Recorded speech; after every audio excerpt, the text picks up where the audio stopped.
ಸಿರಿಮನ ಬಂಧುಗಳೇ ನಮಸ್ಕಾರ. ನಾವು ಏನು ಈ ಗುರು ಶಾಂತಿಧಾಮ ಕೃಷಿ ಆಶ್ರಮವಾದ ವೀಕ್ಷಣೆಯನ್ನು ಮಾಡ್ತಿದ್ದೇವಲ್ಲ ಸ್ನೇಹಿತರೆ, ಇದು ಸಂಪೂರ್ಣ NPOP ಅಂದರೆ ಸಾವಯವ ಸರ್ಟಿಫಿಕೇಟನ್ನು ಪಡೆದಿರ್ತಕ್ಕಂಥ ತೋಟ. ದೇಸಿ ನಾಟಿ ಬೀಜಗಳ ಸಂಗ್ರಹಾಲಯ ಕೂಡ ಇಲ್ಲುಂಟು. ಕಮ್ಯುನಿಟಿ ಡೈನಿಂಗ್ ಹಾಲಂತೂ ತುಂಬ ಸೊಗಸಾಗಿದೆ. ಕೃಷಿಗೆ ಸಂಬಂಧಿಸಿದ ವೈವಿಧ್ಯಮವಾದ ಪುಸ್ತಕಗಳ ಲೈಬ್ರರಿ ಕೂಡ ಇಲ್ಲುಂಟು. ತೋಟದ ತುಂಬ ಸಂಗೀತದ ನಿನಾದ ಕೇಳಿ ಬರ್ತದೆ ಸ್ನೇಹಿತರೆ. ನಾವು ವಿಡಿಯೋ ಮಾಡುವಾಗಲೂ ಹಿನ್ನೆಲೆಯಲ್ಲಿ ನಿಮಗೆ ಸ್ವಲ್ಪ ಕಡಿಮೆ ಧ್ವನಿಯಲ್ಲಿ ಆ ಸಂಗೀತದ ಒಂದು ನಿನಾದವನ್ನು ನೀವು ಕೂಡ ಕೇಳಿಸ್ಕೊಳ್ಳಿ ಸ್ನೇಹಿತರೆ. ಬನ್ನಿ ನೋಡೋಣ. ಗ್ಯಾಸ್ ಅಡುಗೆ ಮನೆ ಇದು ಬರುತ್ತೆ ನೋಡಿ. ಇದು ಲೋ ಪ್ರೆಷರು, ಇದು ಹೈ ಪ್ರೆಷರ್ ಇಲ್ಲೇ ಕನೆಕ್ಟ್ ಆಗಿದೆ. ಆಚೆ ಕಡೆ ಗ್ಯಾಸ್ ಸ್ಟೇಷನ್ ಆಚೆ ಕಡೆ ಇದೆ. ಇಲ್ಲಿ ಮನೆ ಪೂರ್ತಿ ಕಡಿಮೆ ಜನ ಇದ್ದಾಗ ಮಾಡಲಿಕ್ಕೆ ಅಲ್ಲ, ಎಲ್ಲ ಪ್ರತಿಯೊಂದು ಮಾಡ್ತಾರೆ. ಅಲ್ಲಿ ಅಸ್ತ್ರ ಒಲೆ, ಶೃಂಗೇರಿ ಒಲೆ ಮಾಡ್ತಾರೆ ಹೆಚ್ಚಿನ ಅಂಶ. ಹೈ ಪ್ರೆಷರ್ ಇರೋದು ಹೆಚ್ಚಿನ ಪ್ರಮಾಣದಲ್ಲಿ. ಇದು ಹಾಲು ಕಾಯ್ಸಕ್ಕೆ, ಸಣ್ಣ ಪುಟ್ಟದಕ್ಕೆಲ್ಲ ಮಾಡ್ತಾರೆ. ಇವತ್ತು ಗೋಬರ್ ಗ್ಯಾಸ್ ಕನೆಕ್ಷನ್ ಕೊಡೋಕೆ ಬಂದಿದ್ದಾರೆ. ಗೋಬರ್ ಗ್ಯಾಸ್ ಬರುತ್ತೆ ಇಲ್ಲಿ. 2 ಗೋಬರ್ ಗ್ಯಾಸ್ ಕನೆಕ್ಷನ್ ಸ್ಟವ್ ಕೊಡುತ್ತೆ ಅಲ್ಲಿಗೆ. ನಾವು ಗೋಬರ್ ಗ್ಯಾಸು ಸೆಸ್ಟಿಮಾ 13 ಹಾಕಿದ್ದೀವಿ. ಅದು 8 ಸಿಲಿಂಡ್ರು ತಿಂಗಳಿಗೆ. ಅದು ಅವ್ರದ್ದು 8 ಸಿಲಿಂಡರ್ ಬರೋದು ಅದು. ಸೊ ಇಲ್ಲಿ ಸ್ಟಾಫ್ ಏನಿದ್ದಾರೆ ಅವರೆಲ್ಲ ರೂಮ್ಗಳಿದಾರಲ್ಲ, ಅವ್ರಿಗೂ ಎಲ್ಲ ಒಂದೊಂದು ಗೋಬರ್ ಗ್ಯಾಸ್ ಕೊಟ್ಬಿಟ್ಟಿದ್ದೀವಿ. ಈ LPGನೂ ಕೊಟ್ಟಿದ್ದೀವಿ, ಗೋಬರ್ ಗ್ಯಾಸು ಕೊಟ್ಟಿದ್ದೀವಿ. ಇದು ಬಂದು ನಮ್ಮದು ಉಗ್ರಾಣ ಸ್ಟೋರ್ ರೂಮ್. ಇದು ರೇಷನ್ ಐಟಮ್ಸ್ ಎಲ್ಲ ಇಲ್ಲಿ. Ration items, fridge, cooler, deep freezer. Shri Guru Shantidhama Krishi ಆಶ್ರಮದ ಒಂದು ಸ್ಟೋರ್. ಇಲ್ಲಿ ಪ್ರತಿ ದಿವಸ ಇದಾಗುತ್ತೆ, ತಿಂಡಿ ಊಟ ಆಗುತ್ತೆ ಎಲ್ಲರಿಗೂ. ರಾತ್ರಿಗೆ ಯಾರು ಇರ್ತಾರೆ ಅವರು ರಾತ್ರಿಗೆ ಊಟ ಆಗುತ್ತೆ. ಇವು ನೋಡಿ, ಇವು ನಮ್ಮ ಫ್ಯಾಮಿಲಿ ವಾಚ್ಗೆ ಹೋಗಲ್ಲ, ಇಲ್ಲೇ ಇರ್ತವೆ. ಒಂದು 25 ಮರಿ ಮಾಡಿತ್ತೆ ಅದು. ಅಲ್ಲಿ ಇಲ್ಲಿ ಓಡಾಡ್ತಾ ಇರುತ್ತೆ. ಇದು ಶೃಂಗೇರಿ ಒಲೆ ಇಲ್ಲಿ. ಇಲ್ಲಿ ಅದು ಬೇರೆ ಇದೆಯಾ? ಶೃಂಗೇರಿ ಒಲೆ. ಇದು ಆಚೆಗೆ ಹೋಗಿ ನೀರು ಕಾಯ್ಕೊಂಡು ಹೋಗುತ್ತೆ. 150 ಲೀಟರ್ ಆಚೆ ಕಡೆ ಇದು ಗೀಸರ್ ಇದೆ. ಸರ್, ನನಗೆ ಶೃಂಗೇರಿ ಒಲೆದು ಭಾಳ ವಿಶೇಷವಾಗಿ ಒಂದ್ಸರಿ ಕೇಳಿದ್ದೆ.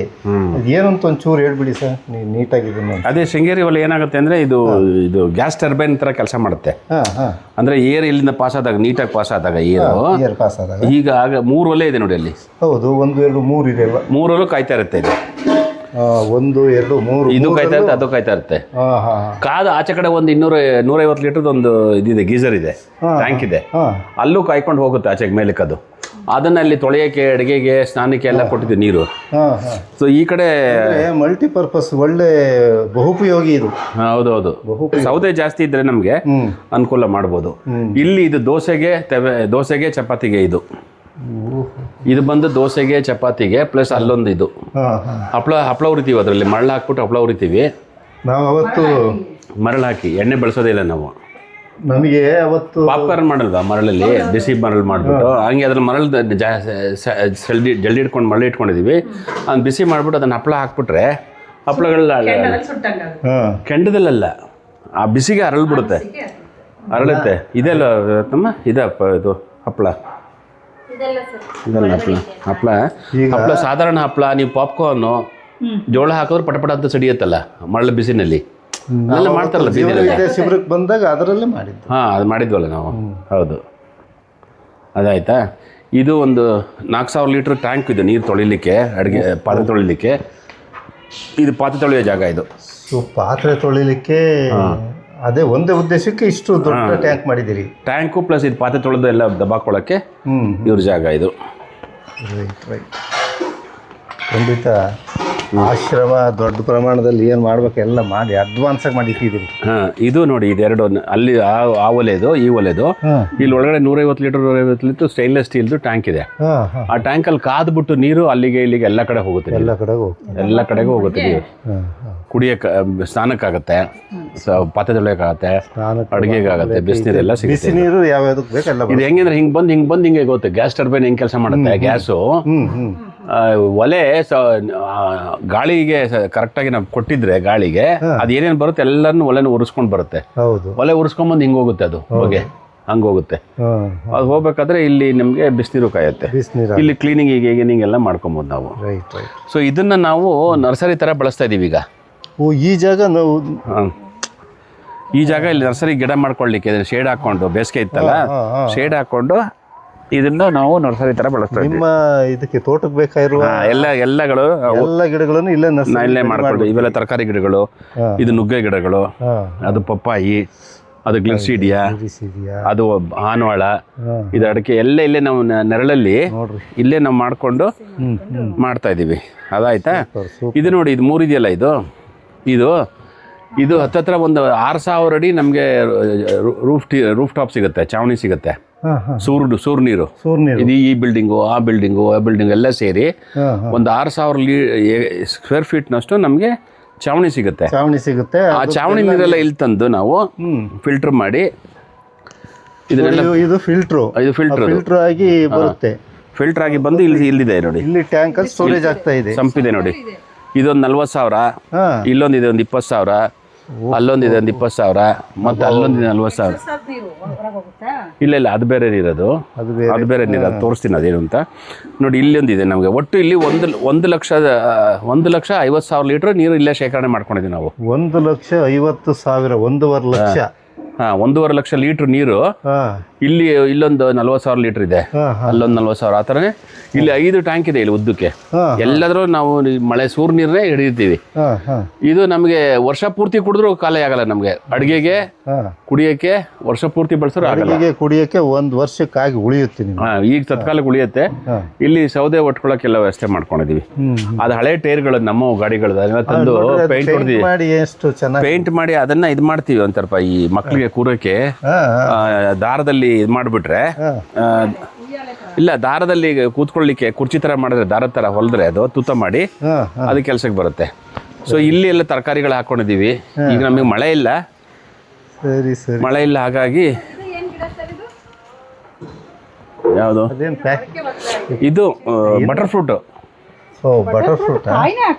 ಬೀಜನೇ ಹಾಕೋದು, ಎಲ್ಲ ಕಾಯೆಲ್ಲ ಹಾಕೋದು. ಬಟರ್ ಫ್ರೂಟ್ ಬೀಜ, ಅದು ಬೀಜ ಒಡೆದು ಬರ್ತಾ ಇದೆ ನೋಡಿ ಒಳಗಡೆ. ಬರ್ತಾ ಇದೆ, ಕಾಯಿನೇ ಹಾಕಿರೋದು. ಕಾಯಲ್ಲ, ಬಟರ್ ಫ್ರೂಟ್ ಒಳಗಡೆ ಬೀಜ ಇರುತ್ತೆ, ಅಷ್ಟು ದಪ್ಪದ ಬೀಜ ಇರುತ್ತೆ. ದಪ್ಪದ ಬೀಜ ಹಾಕಿದ್ದಾರೆ, ದಪ್ಪದ ಬೀಜ ಇಟ್ಟಿರೋದು. ಅದು ಒಡೆದು ಬರ್ತಾ ಇದೆ, ಅದು ಇಲ್ಲ ಮೊಳಕೆ ಆಗ್ತಾ ಇದೆ ನೋಡಿ. ಇಲ್ಲಿ ಮೊಳಕೆ ಆಗ್ತಾ ಇದೆ ಬಟರ್ ಫ್ರೂಟ್. ಅದು ಒಳ್ಳೆ ಸೈಜ್ ಆದ ಬಟರ್ ಫ್ರೂಟ್ ಸಿಕ್ಕಿದೆ ಇವರಿಗೆ. ಇಲ್ಲ ಬಟರ್ ಫ್ರೂಟ್ ಸಾಧಾರಣ ಹಂಗೆ ಇರುತ್ತೆ ಒಳಗಡೆ. ಅದು ನೀರದಲ್ಲ, ಅಷ್ಟು ದಪ್ಪ ಆಗಿದೆ, ನೀರು ಕುಡಿದು ಆಗಿರ್ಬೋದು, ಕುಡಿದು ದಪ್ಪ ಆಗಿದೆ. ಇದೆಲ್ಲ ನಮ್ಮ ಇದರಲ್ಲಿ ಅದು ಶುಂಠಿ ಕೊಪ್ಪದಿಂದ ಹಣ್ಣಿನ ಗಿಡಗಳು. ಇದು ಇಮಿಡಿಯೇಟ್ ಆಗಿ ಹಾಕ್ಬಿಟ್ರೆ ನಮಗೆ ಅದು ಈ ಕ್ಲೈಮೇಟಿಗೆ ಅದು ಒಪ್ಕೊಳ್ಳಲ್ಲ. ಅಕ್ಲೈಮೇಟೈಸೇಷನ್ ಅಂದ್ರೆ ವಾತಾವರಣಕ್ಕೆ ಒಪ್ಕೋಬೇಕಲ್ಲ, ಅದಾಗಲ್ಲ ಅಂತ ಹೇಳಿ ಈ ತರ ಹಾಕಿಡ್ತೀವಿ ನಾವು. 1 ವರ್ಷ ಇದ್ರಲ್ಲಿ ಇಡ್ತೀವಿ ನಾವು. 1 ವರ್ಷ ಇವು ಕ್ಲೈಮೇಟಿಗೆ ಎಲ್ಲ ಹೊಂದ್ಕೊಳ್ತವೆ. ಇಲ್ಲಿ ಬಿಸಿಲು ಎಲ್ಲ ಹೊಂದ್ಕೊಳ್ತವೆ. ಇಲ್ಲಿ ನಮಗೆ ಫೆಬ್ರವರಿ ಮಾರ್ಚ್ ಅಲ್ಲೆಲ್ಲ ಬಹಳ ಭಯಂಕರ ಬಿಸಿಲು. ಆವಾಗ ನಮಗೆ ಹ್ಯೂಮಿಡಿಟಿ ಇರಲ್ಲ. ಅದಕ್ಕೆ ಅವಾಗ ಸತ್ತೋಗ್ಬಿಡ್ತಾವು. ಎಷ್ಟು ನೀರು ಕೊಟ್ರು ಆಗಲ್ಲ ಅವಕ್ಕೆ. ಸೊ ಇಲ್ಲಿಟ್ಟು ಒಂದು ಸ್ವಲ್ಪ ಶೇಡ್ ಮೇಂಟೈನ್ ಮಾಡಿದ್ರೆ ನಾವು ಆವಾಗ ಅಕ್ಲೈಮೇಟೈಸೇಷನ್ ಅಂದ್ರೆ ಕ್ಲೈಮೇಟ್ಗೆ ಸ್ವಲ್ಪ ಅಡ್ಜಸ್ಟ್ ಆಗ್ತವೆ. 1 ವರ್ಷ ಅಡ್ಜಸ್ಟ್ ಆಗ್ತವೆ. ಇದು ನೋಡಿ, ಇದು ಗೋಬರ್ ಗ್ಯಾಸ್. ಇದೇ ಗೋಬರ್ ಗ್ಯಾಸ್ ಯೂನಿಟ್. ಅವರು ಎಲ್ಲ ಮಾಡ್ತಾ ಇದ್ದಾರಲ್ಲ, ಮಾಡ್ತಾ ಇದ್ದಾರೆ. ಎಷ್ಟು ದೊಡ್ಡ ಪ್ರಮಾಣದ ಇದಕ್ಕೆ ಹೆಚ್ಚು ಕಡಿಮೆ 25 ರಾಸುಗಳು ಬೇಕಾ ಅಂತ? ಅದೇ ನಮ್ಮ ಅಲ್ಲಿ ಕೊಟ್ಟಿಗೆ ಮಾಡ್ತಾರೆ ನಾವು 40 ರಾಸಿಗೋಸ್ಕರ. ಅದು ಫುಲ್ ಕೊಟ್ಟಿಗೆ ತೋರಿಸ್ತೀನಿ ಅದನ್ನ. ಓಕೆ. ಅಲ್ಲ, ತುಂಬಾ ದೊಡ್ಡ ಪ್ರಮಾಣದಲ್ಲಿ ಮಾಡ್ತಾ ಇದ್ರು ಬಿಡಿ ಸರ್. ದೊಡ್ಡ ಹಾಸ್ಟೆಲ್ಲು, ಸ್ಕೂಲು, ನಿಮ್ಮ ಆಶ್ರಮ, ಅದು ಅಲ್ಲಿ ಮೇಲ್ಗಡೆ ಇರೋದು ಗೆಸ್ಟ್ ಹೌಸ್. ಅದು ಮಕ್ಕಳಿಗೆ ಒಂದು 20 ಮಕ್ಕಳಿಗೆ ಗೆಸ್ಟ್ ಹೌಸ್ ಆರಾಮಾಗಿರ್ಬೋದು. ಅದು ಅಲ್ಲಿ ಮೇಲ್ಭಾಗದಲ್ಲಿ ಇದೆಯಲ್ಲ, ಅದೇ ಮಕ್ಕಳಿಗೆ ಅಕಾಮಿಡೇಷನ್. ಅದು ಸರಿ ಮೇಲ್ಭಾಗ. ಈಗೇನು ಇಲ್ಲಿ ರೆಸಿಡೆನ್ಷಿಯಲ್ ಸ್ಕೂಲ್ ಎಲ್ಲ ಮಾಡೋದು? ರೆಸಿಡೆನ್ಷಿಯಲ್ ಸ್ಕೂಲ್ ಅನ್ನೋದಕ್ಕಿಂತ NIOS ಕೃಷಿ ಆಶ್ರಮ. NIOS ಅಲ್ಲಿ ಅವ್ರಿಗೆ ಎಜುಕೇಶನ್. ಓಪನ್ ಸ್ಕೂಲ್ ನಮ್ಮ ಗುರುಕುಲ ಸಿಸ್ಟಮ್ ಅಲ್ಲಿ, ಹರಿಹರಪುರ ಗುರುಕುಲ ಸಿಸ್ಟಮ್ ಅಲ್ಲಿ ಇದೆಯಲ್ಲ, ಆಗ್ತಾ ಇತ್ತು. NIOS ಅಲ್ಲಿ ಅವ್ರಿಗೆ ಎಜುಕೇಶನ್ ABC ಲೆವೆಲ್ ಅಲ್ಲಿ. ಮತ್ತೆ ಇಲ್ಲಿ ಸ್ಕಿಲ್ ಡೆವಲಪ್ಮೆಂಟ್, ಕೌಶಲ್ಯ ಅಭಿವೃದ್ಧಿ ಏನೇನಾಗ್ಬೋದು, ನಮ್ಮ electrical, mechanical, pottery, farming, animal husbandry, ಈ ಥರ ಎಲ್ಲ ಮಕ್ಕಳಿಗೆ ಆ್ಯಕ್ಚುಲಿ ಇವತ್ತು ಬೇಕಾಗಿರೋದು ಅದೇ ಎಜುಕೇಷನ್. ಈಗ ನಾವು ಈಗ ಸುಮ್ಮನೆ ಮಕ್ಕಳಿಗೆ, ಹಳ್ಳಿ ಮಕ್ಳು ಏನು ಮಾಡ್ತವೆ ಅಂದರೆ ಎಲ್ಲ ಕಾನ್ವೆಂಟ್ಗೆ ಹೋಗ್ತವೆ, ಸ್ಕೂಲ್ ಎಂಥದ್ದು ಇದಕ್ಕೆ ಏನದು ಬಸ್ಸಲ್ಲಿ ಹೋಗ್ತವೆ, ಬಸ್ಸಲ್ಲಿ ಬರ್ತವೆ. ಹೌದೌದು. ಯಾವ ಕಾರು ಒಂಚೂರು ಕೊಟ್ಟಿಗೆ ತೆಗಿಯೋದು ಆಗುತ್ತಾ? ಯಾವುದು ಸ್ಕಿಲ್ ಗೊತ್ತಿಲ್ಲ ಅಲ್ವಾ ಸರ್. ಇದು ನಮ್ಮ ಕಮ್ಯುನಿಟಿ ಡೈನಿಂಗ್ ಹಾಲ್ ಅಂತ ಹೇಳಿದ್ರಿ. ಕಮ್ಯುನಿಟಿ ಡೈನಿಂಗ್ ಹಾಲ್ ಇದು. ಅಂದ್ರೆ ಯಾರ್ಯಾರು ಬಳಸೋದು? ಎಲ್ಲ ಬಳಸ್ತೀವಿ ನಾವೆಲ್ಲ. ಇಲ್ಲೇ ತರಬೇತಿಗೆ ಬಂದವರು, ಇಲ್ಲಿ ದಿನನಿತ್ಯ ಕೆಲಸ ಮಾಡೋರು, ಪ್ರತಿಯೊಬ್ಬರಿಗೂ ಈಗ ಈ ತತ್ಕಾಲಕ್ಕೆ ಇದೆ ಡೈನಿಂಗ್ ಹಾಲ್ ಇದು. ಗೆಸ್ಟ್ಗಳಾಗ್ಬೋದು, ಟ್ರೈನಿಂಗ್ ಬಂದವರಾಗ್ಬೋದು, ಅತಿಥಿಗಳು. ಚೆನ್ನಾಗಿ ವ್ಯವಸ್ಥೆ ಮಾಡಿದ್ದೀರಿ ಸರ್ ಇದು.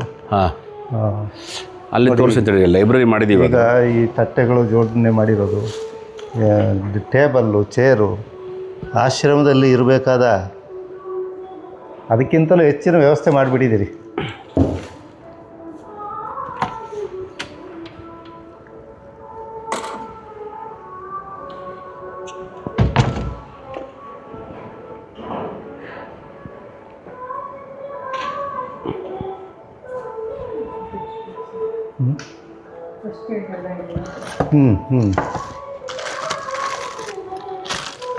ಸರ್, ಇಲ್ಲಿ ಫಿಸಿಯೋಥೆರಪಿಗೆ ಏನು ಬೇಕು ಎಲ್ಲ ಎಕ್ವಿಪ್ಮೆಂಟ್ಸು ಇದ್ದಾವೆ. ಹೌದು, ಫಸ್ಟ್ ಏಡ್ ಐಟಮ್ಸ್ ಇದ್ದಾವೆ. ಇದು ಇಲ್ಲಿ ನಾವು ಬುಕ್ಸ್, ಇದು 106 ಬುಕ್ಸ್ ಅಲ್ಲಿ ನಮ್ಮ ಮೊನ್ನೆ ಕಾರ್ಯಕ್ರಮ ಆಯ್ತಲ್ಲ, ಅಲ್ಲಿಗೆ ಹೋಗಿದೆ, ಇನ್ನೂ ವಾಪಸ್ ಬಂದಿಲ್ಲ. ಓಕೆ. ಸೊ ಈ ಬುಕ್ಸ್ ಏನು ಅಂತಂದರೆ, ನಾವು ಇಲ್ಲಿ ಒಂದು 106 ಥರ ಬುಕ್ಸ್ ಇಟ್ಟಿದ್ದೀವಿ ಇಲ್ಲಿ. ರೈಟ್. AP ಚಂದ್ರಶೇಖರದಾಗ್ಬೋದು, ನವ ಕರ್ನಾಟಕದಾಗ್ಬೋದು, ನವಭಾರತ್, ನವ ಕರ್ನಾಟಕ, ಎಲ್ಲರ ಥರದ್ದು ಬುಕ್ಸ್ಗಳು ನಾವು ಇಲ್ಲಿ ಮೇಂಟೈನ್ ಮಾಡ್ತಾ ಇದ್ದೀವಿ. ತುಂಬ ಅದ್ಭುತವಾಗಿ ನಿರ್ವಹಣೆ ಮಾಡ್ತಾ ಇದ್ದೀರಿ ಬಿಡಿ. ನೋಡಿ, ಇಲ್ಲಿ ನಮ್ಮ ಪೂರ್ಣಚಂದ್ರ ತೇಜಸ್ವಿದು, ಸುಭಾಷ್ ಪಾಳೇಕರ್, ನಮ್ಮ ನಾರಾಯಣ ರೆಡ್ಡಿ ಅವ್ರ ಬುಕ್ಕು, ಎಲ್ಲ ಬುಕ್ಸು ನಾವು ಇಲ್ಲಿ ಮೇಂಟೈನ್ ಮಾಡಿದ್ವಿ. 106 ಬುಕ್ಸ್ ಇದೆ, ಎಲ್ಲ ಹೋಗಿದೆ, ಅಲ್ಲಿಗೆ ಇನ್ನೂ ಬಂದಿಲ್ಲ. ಸಮೃದ್ಧ ಕೃಷಿ ಉಪಯೋಗಗಳು, ಬದುಕು ಬೇಸಾಯ, ಸಾವಯವ ಸಸ್ಯ ಸಂರಕ್ಷಣೆಗೆ ಸರಳ ಸೂತ್ರಗಳು, ಸಹಜ ಕೃಷಿ, ಇದು ಸಹಜ ಕೃಷಿ, ಅರಣ್ಯೇ ನಿನಗೆ ಶರಣು, ಯಲ್ಲಪ್ಪ ರೆಡ್ಡಿಯವರು ಮಹಾನ್ ಸಾಧಕರು ಬಿಡಿಯವರು.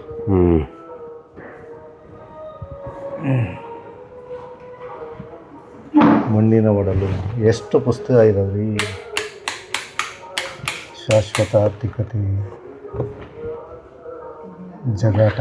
ಇದೊಂದು ಜ್ಞಾನ ಭಂಡಾರ ಅಂತೇಳಿ ಒಂದು ಲೈಬ್ರರಿ ಮಾಡಿದ್ದೀವಿ. ಫ್ರೀಯಾಗಿ ಇಲ್ಲಿ ರೆಫರ್ ಮಾಡ್ಬೋದು. ಸೇಲ್ಗೂ ಸಹ ಇರುತ್ತೆ ಪುಸ್ತಕಗಳೆಲ್ಲ. 106 ಪುಸ್ತಕ ಇದೆ, ಹೋಗಿದೆ ಅಲ್ಲಿಗೆ, ಇನ್ನೂ ಬಂದಿಲ್ಲ ವಾಪಸ್ಸು. ಇವತ್ತು ನಾಳೆಲ್ಲಿ ಬರುತ್ತೆ.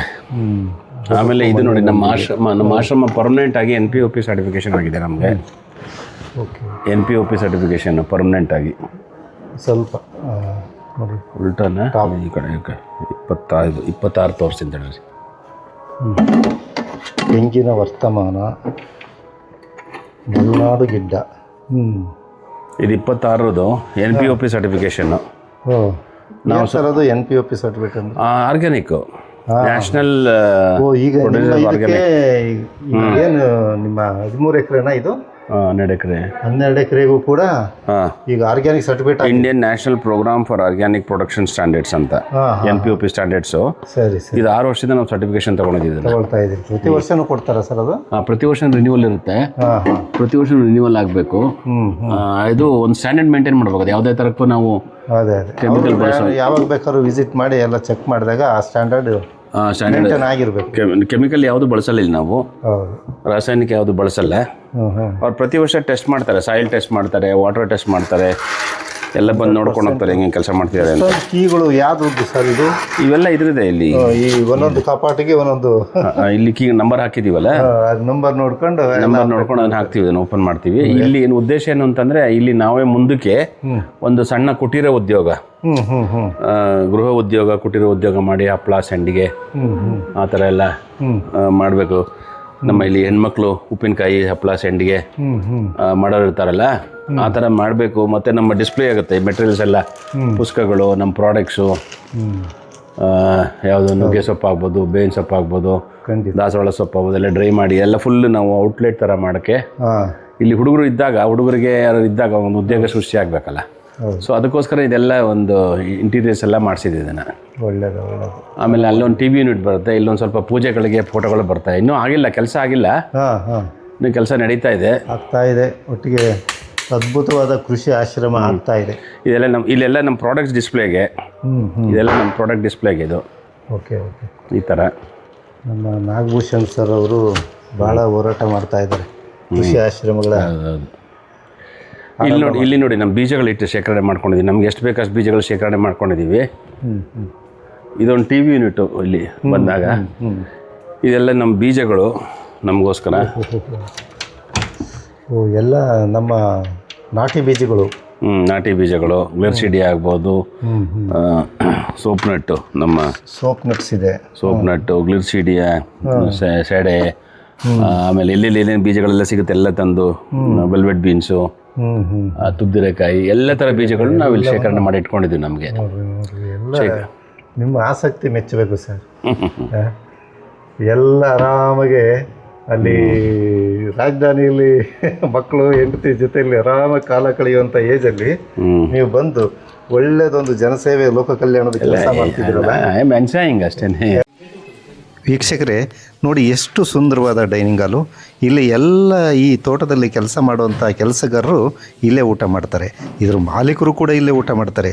ಇಲ್ಲಿ ಏನಾದ್ರು ತರಬೇತಿಯನ್ನು ಆಯೋಜನೆ ಮಾಡಿದರೆ ತರಬೇತಿ ಪಡೀಲಿಕ್ಕೆ ಬಂದಂತಹ ರೈತರು ಕೂಡ ಇಲ್ಲೇ ಊಟ ಮಾಡ್ತಾರೆ. ಅವರ ಸ್ವಚ್ಛತೆ ಮಾತ್ರ ಮೆಚ್ಚಲೇಬೇಕು ಸ್ನೇಹಿತರೆ. ಇಲ್ಲಿ ಕೆಲಸಗಾರರ ಆರೋಗ್ಯಕ್ಕೆ ಹೆಚ್ಚಿನ ಕಾಳಜಿಯನ್ನು ವಹಿಸಿರೋದು ಕಂಡು ಬರುತ್ತೆ. ನಾವು ಕೂಡ ಇಲ್ಲಿ ಸೊಂಪಾದ ಮುದ್ದೆ ಊಟವನ್ನು ಮಾಡಿದೆವು. ಇಲ್ಲಿ 3 ಫ್ಯಾಮಿಲಿ ನಿಮ್ಮ ವರ್ಕರ್ಸಾ? ಅದೇ ಇವರು ನಾರ್ತ್ ಇಂಡಿಯನ್ಸ್ ಇದ್ದಾರಲ್ಲ, ಈಗ ನಿಮ್ಮ ವರ್ಕರ್ಸ್ಗೆ ಇಲ್ಲಿ ಜಾಗ ವ್ಯವಸ್ಥೆ ಮಾಡಿದ್ದೀರಿ. ಹೌದು, ಅವ್ರಿಗೆ ಅಡುಗೆ ಮಾಡ್ಕೊಳ್ಳೋಕ್ಕೆ, ಮಲಗಲಿಕ್ಕೆ. ಖಂಡಿತ.